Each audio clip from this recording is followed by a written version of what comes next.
नमस्कार बंधुरा राजकन्या रान्नाघरे आपनादेर सबाइके स्वागत।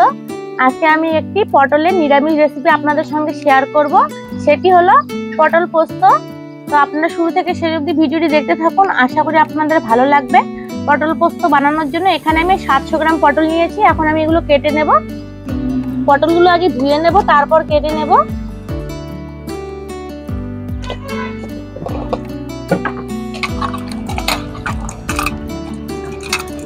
पटलगुलो এখন আমি চারদিক থেকে একটু করে খোসা ছাড়িয়ে নেব।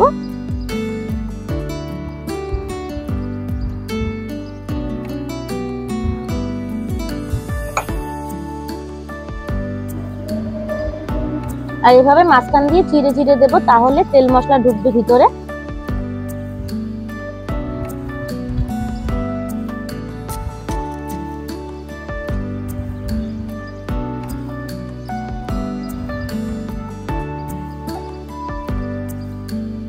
समस्त पटल आमी केटे निয়েছি। এখন পটলের মধ্যে দিয়ে দিচ্ছি হাফ চামচ লবণ আর হাফ চামচ হলুদ গুঁড়ো।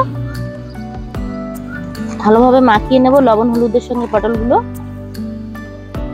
এই ভালোভাবে লবণ হলুদ মাখিয়ে নিয়েছি। এখন পটলগুলো আমি এভাবে 10 মিনিটের মতো রেখে দেব। পটল পোস্ত বানানোর জন্য বিশেষ কোনো মশলার দরকার হবে না, কয়েকটা মশলা হলে হয়ে যায়। তো এই যে আমি কি কি মশলা নিয়েছি দেখিয়ে দিচ্ছি। ফোড়নের জন্য নিয়েছি কালো জিরা, শুকনো লঙ্কা, আর নিয়েছি হলুদ গুঁড়ো, লবণ, আর নিরামিষ রান্না একটু মিষ্টি হলে ভালো লাগে তার জন্য নিয়েছি মিষ্টি দানা, আর নিয়েছি পোস্ত দানা, আর কয়েকটা কাঁচা লঙ্কা আর একটু আদা। এই রান্নায় পোস্তটা একটু বেশি লাগবে তার জন্য নিয়ে নিচ্ছি 4 চামচ পোস্ত দানা।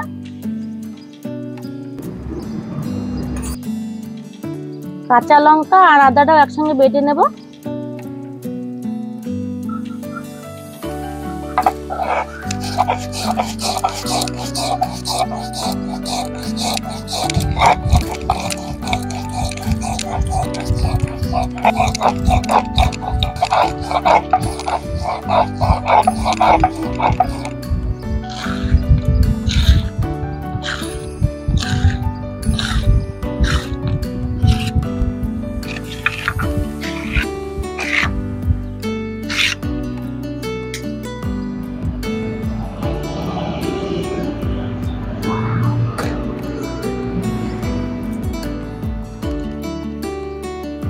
এখন আমি পটলগুলো ভেজে নেব। তো কড়াইয়ে সরষের তেল দিয়ে দিচ্ছি।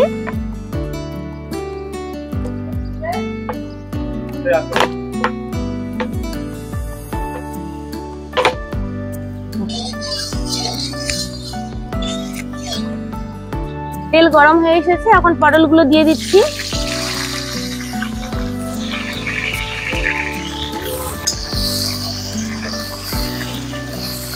পটলগুলো এখন একটু লাল লাল করে ভেজে নেব। যে পটলগুলো ভালোভাবে ভেজে নিয়েছি, এখন নামিয়ে নেব।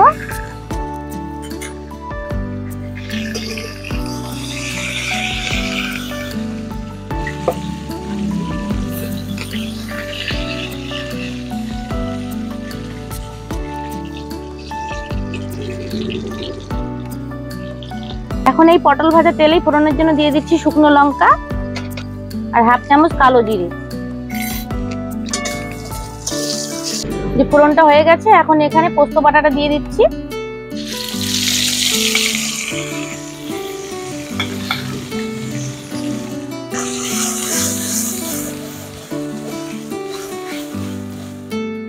পোস্তটা আমি 1 মিনিটের মতো ভেজে নিয়েছি। এখন এতে দিয়ে দিচ্ছি জল। জল দিয়ে আমি ভালোভাবে কষিয়ে নেব।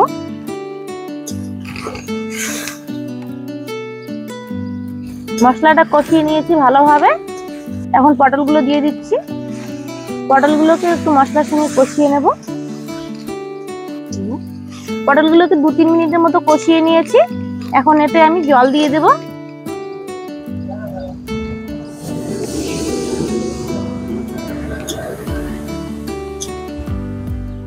খুব বেশি জল দেব না, পটল পোস্ত মাখো মাখো হলে ভালো লাগে। আর পটলগুলো ভাজার সময় প্রায় সেদ্ধ হয়ে এসেছে, এই জলে হয়ে যাবে। এখন এতে দিয়ে দিচ্ছি চেরা কাঁচা লঙ্কা, স্বাদ মতো দিয়ে দিচ্ছি লবণ, আর মিষ্টির জন্য দিয়ে দিচ্ছি মিষ্টি দানা।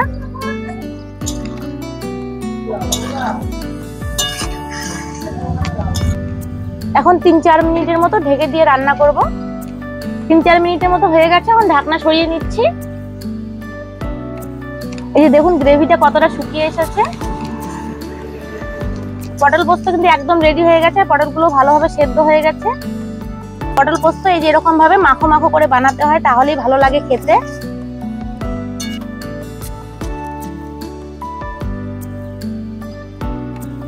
এখন নামিয়ে নিচ্ছি।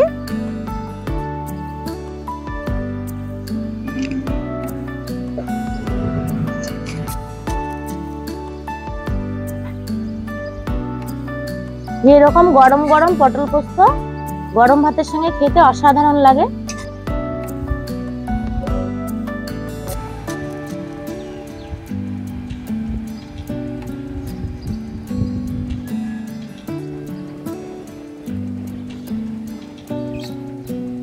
এই যে বন্ধুরা দেখুন কত তাড়াতাড়ি তৈরি করে নিলাম নিরামিষ পটল পোস্ত রেসিপি। তো আপনাদের আজকের রেসিপিটি আশা করি ভালো লেগেছে। ভালো লেগে থাকলে ভিডিওটিতে লাইক করে দেবেন, শেয়ার করে দেবেন।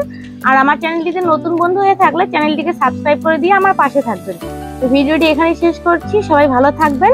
দেখা হচ্ছে পরবর্তী কোনো রান্নার ভিডিও নিয়ে।